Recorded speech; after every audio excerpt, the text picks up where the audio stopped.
ஐயப்பசாமி மகிசி அப்படிங்கிற ஒரு அரைக்கிய வதம் செய்வதற்காக பிறவி எடுத்து வந்தார் அப்படிங்கிற விஷயம் எல்லாருக்கும் தெரியும். இந்த வதம் செய்வதற்காக அவர் பயன்படுத்திய அந்த கூர்மையான வாள் இன்னும் இருக்கிறது. அவர் இரவு முழுவதும் தங்கிய அந்த ஒரு குடிசை இன்னும் இருக்கிறது அப்படிங்கிற விஷயத்தை தான் இன்னைக்கு நம்ம வீடியோவில் பார்க்க போறோம். அதுக்கு முன்னாடி ஆன்மீக செய்திகளை கேட்கணும்னா நம்ம சேனலை சப்ஸ்கிரைப் பண்ணுங்க. அப்பதான் இந்த மாதிரி வீடியோக்களை தொடர்ந்து உங்களுக்கு நான் கொடுத்துக்கிட்டே இருக்க முடியும். கீழே லைக் பட்டன் இருக்கு, லைக் பண்ணுங்க. உங்க நண்பர்கள் வந்து அவங்களுக்கு ஷேர் பண்ணுங்க. கீழே கமெண்ட் பாக்ஸ் இருக்கு, அந்த கமெண்ட்ல நீங்க ஐயப்பருடைய பக்தரா இருந்தா சரணம் ஐயப்பா அப்படிங்கிட்டு டைப் பண்ணிருங்க. இப்ப ஐயப்ப சுவாமியுடைய அந்த கூர்மையான வாள் எங்க இருக்கு அப்படிங்கிறத பார்த்துருவோம். சுமார் 1000 ஆண்டுகளுக்கு முன்னாடி ஐயப்ப சாமியுடைய வரலாறு அப்படிங்கிறது உதயமானது. ஐயப்ப சுவாமி எதற்காக பிறவி எடுத்தார் அப்படின்னு பார்த்தா, மகிசி அப்படிங்கிற ஒரு அரக்கி இருந்தாங்க. அசுரகுலத்தில் மகிஷாசுரன் அப்படிங்கிற அந்த அரசனுடைய தங்கையாக இருந்தவங்க தான் இந்த மகிசி அப்படிங்கிற இந்த அரக்கி. இவங்க என்ன பண்றாங்கன்னா, பிரம்மாட்ட போய் ஒரு வரம் கேட்கிறாங்க. நான் எனக்கு வந்து சாகா வரம் வேண்டும் அப்படின்ட்டு.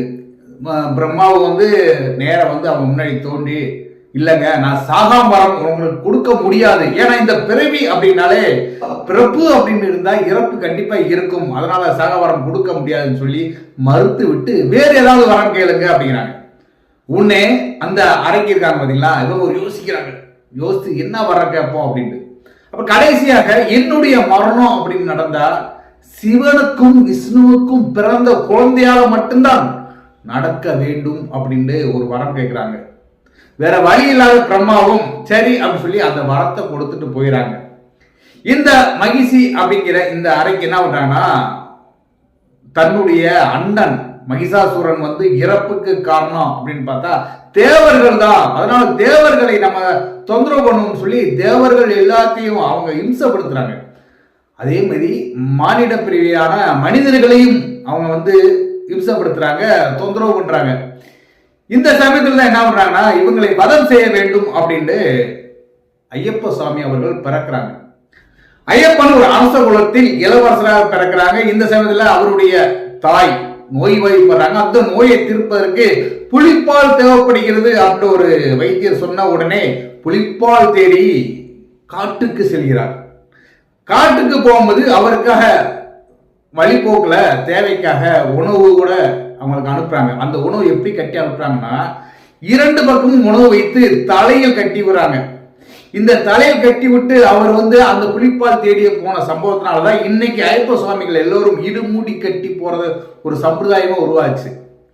அவர் புலிப்பாலை தேடி எருமேலி காட்டுக்கு செல்கிறார். செல்லும் போது அடர்ந்த காடு, கடுமையான காடு, தனியாக பயணம் செய்து அந்த காட்டுக்கு செல்லும் போது இரவு நேரமாகி விடுகிறது. இருட்டான பகுதியில் அவர் பொடிநடையா போய் கொண்டிருக்கிறார்.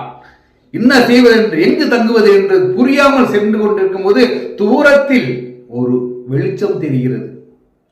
வெளிச்சம் தெரிந்த உடனே மணிகண்டனுக்கு ஒரு ஆர்வம் பிறக்கிறது. என்ன வெளிச்சம் இது அப்படின்னு சொல்லி அந்த வெளிச்சத்தை நோக்கியே அவருடைய பாதை போய்கொண்டிருக்கிறது. அருகில் சென்று பார்த்த உடனே தெரியுது அது ஒரு சின்ன குடிசை. அந்த குடிசையில் சின்ன மின்விளக்கு, அந்த மின்விளக்கே இவ்வளவு தூரம் அவர் அழைத்து வந்திருக்கிறது. சரி அப்படின்னு சொல்லி அந்த அந்த சின்ன குடிசைக்குள் போகும்போது அங்க ஒரு வயதான பாட்டி அந்த குடிசையில இருக்காங்க. இருந்தோன்னா அந்த வயசான பாட்டிட்ட ஐயப்ப சுவாமி என்ன சொல்றாருன்னா, பாட்டி நான் இன்று இரவு இங்க தங்க வேண்டும், இரவு தங்கிட்டு நான் காலையில கிளம்புறேன் அப்படின்னு சொல்லி அந்த பாட்டியிடம் கேட்கிறார் ஐயப்ப சுவாமி. வந்திருப்பது ஐயப்பன் அப்படிங்கிற விஷயத்த அந்த அறிவுள்ள பாட்டி புரிந்து கொள்கிறார். புரிந்து கொண்டு சரி நீ இங்க தங்கலாம், ஆனால் இங்கு மகிசி அப்படின்னு சொல்லி ஒரு அறைக்கு இருக்கா, அந்த அறைக்கு என்ன பண்ணுவான்னா, இங்க இருக்கிற ஆண்களை ஃபுல்லா தொந்தரவு பண்ணுவதனால இங்க இருக்கும் இந்த ஊர்ல இருக்கும் ஆண்கள் யாருமே இங்க இருப்பதில்லை, எல்லோரும் வேறு இடம் தேடி போக ஆரம்பிச்சிட்டாங்க, அதனால நீ இருக்கும்போது பத்திரமாக பாதுகாப்பாக இருக்க வேண்டும் அப்படின்னு சொல்லி அந்த பாட்டி ஐயப்ப சுவாமிகிட்ட சொல்றாங்க. ஐயப்ப சாமிக்கும் மகிசி அவருடைய அரக்கித்தனத்தை பார்க்க வேண்டும் அப்படின்னு சொல்லி இரவு தங்கியிருக்கும் போது பாட்டிக்கு தெரியாமல் காட்டு வழியாக போறாங்க. காட்டு வழியாக போகும்போது அங்க மைசிக்கு பார்க்கிறாங்க. மைசியுடன் ஒரு வதம் நடக்கிறது. அந்த வதத்தில் அவர் கூர்மையான ஒரு வாள் பயன்படுத்துகிறார். கூர்மையான வாளை கொண்டு அந்த மைசியை வதம் செய்கிறார். வதம் செய்து விட்டு அந்த வாள் இருக்கு பாத்தீங்களா, அந்த வாளை எடுத்துக்கொண்டு தான் தங்கியிருந்த குடிசைக்கு வருகிறார். குடிசைக்கு வந்த பின்புறம் ஒரு குளம் இருக்கிறது.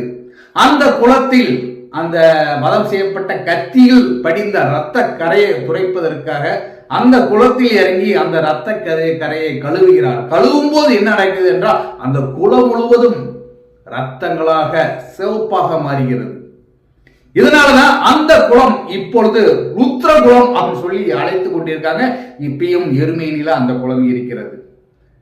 சரி, அந்த கத்தியை எடுத்துக்கொண்டு கழுவியாச்சு. கழுவிய பின் நேர எடுத்து வந்து அந்த வீட்டில், அந்த பாட்டியின் வீட்டில் ஒரு ஆள் தங்குற அளவு இருக்கும் அந்த சிறிய அந்த குடிசையில் வைத்து விட்டு நேர புலிப்பால் தேடி சென்று விடுகிறார். காலையில் அந்த வயதான பாட்டி எழுந்து பார்க்கும் பொழுது அந்த இடத்தில் கத்தி மட்டும் இருக்கிறது. ஐயப்ப சுவாமியை காணவில்லை. அப்பொழுதுதான் எல்லா விஷயமும் அந்த பாட்டிக்கு தெரிகிறது. இது நடந்த சம்பவம் நடந்து பல ஆண்டுகள் ஆகிவிட்டது, பல நூற்றாண்டுகள் ஆகிவிட்டது. இன்னும் அந்த இடம் இருக்கிறது. அந்த கத்தி, அந்த வாளும் இன்னும் இருக்கிறது. அந்த இடத்திற்கு புத்தர்குடி என்று சொல்லி எல்லோரும் அழைத்து கொண்டு இருக்கிறாங்க. அந்த இடம் எருமேனிலே இருக்கிறது. இன்னைக்கு வரைக்கும் அந்த இடத்துல அந்த வாளுக்கும் சரி அந்த அறைக்கும் சரி பூஜைகள் செய்யப்படுகிறது. தினமும் பக்தர்களுடைய பார்வைக்கும் அனுமதிக்கப்படுகிறாங்க. எல்லோரும் எதிர்பார்த்திருந்த அந்த வதத்தினான அந்த கத்தி இன்றும் மக்களுடைய பார்வையில் இருந்து கொண்டிருக்கிறது. ஐயப்ப சாமியுடைய சன்னதிக்கு பக்கத்துல மாளிகைபுரத்து அம்மன் சொல்லி ஒரு அம்மன் இருக்கு. யாருங்க அந்த மாளிகைபுரத்து அம்மன் அப்படின்னா, இதுக்கு ஒரு கதை உண்டு. மகிழ்ச்சி அப்படிங்கிற அந்த அரக்கியை வதம் செய்தவுடன் அந்த அரக்கியின் உடலிலிருந்து ஒரு அழகான பெண் வெளியே வருகிறாங்க. வெளியே வந்து நேர வந்து ஐயப்ப சாமி முன்னாடி நின்று, நான் சாபத்தால் இந்த பிறவி எடுத்து இந்த உருவத்தில் இருந்தேன், என்னுடைய சாபத்தை நீங்க நீக்கிட்டீங்க, அதனால என்ன நீங்க திருமணம் செய்து கொள்ளுங்கள் அப்படின்னு சொல்லி ஐயப்ப சாமிகிட்ட வேண்டுதல் வைக்கிறாங்க. ஐயப்ப சாமி உடனே என்ன சொல்றாருன்னா, நான் பிரம்மச்சாரியத்தை கடைபிடிக்கிறேன், என் வாழ்நாள் முழுவதும் நான் பிரம்மச்சாரியத்துடனே இருக்க வேண்டும் அப்படிங்கிற விரும்புறேன். ஒருவேளை என்னுடைய இந்த இடத்திற்கு சன்னதிக்கு வரும் பக்தர்கள் குறைந்து விட்டால், இல்ல பக்தர்களே என்னுடைய சன்னதிக்கு வராமல் இருந்து விட்டால் அன்று நான் உங்களை திருமணம் செய்து கொள்கிறேன். அதுவரை என்று என் பக்தர்கள் வராமல் இருக்காங்கன்னு சொல்லி நீங்கள் என் பக்கத்திலே இருந்து பார்த்துக்குங்க, ஒரு அம்மனாக இருந்துன்னு சொல்லி அவர் சொல்றார். அதனால இன்ன வரைக்கும் ஐயப்ப கோவிலுக்கு பக்தர்களே வராமல் இருக்கும் அந்த நாளை எதிர்பார்த்து கொண்டு அந்த கோயிலே அழகிபுரத்து அம்மன் இருக்காங்க. இப்படின்ற ஒரு கதை உண்டு.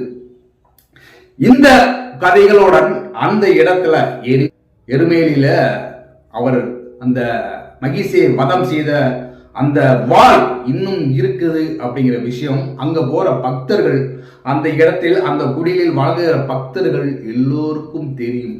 தெரியாதவர்கள் அந்த இடத்துல போய் வணங்கி விட்டு செல்லுங்கள்.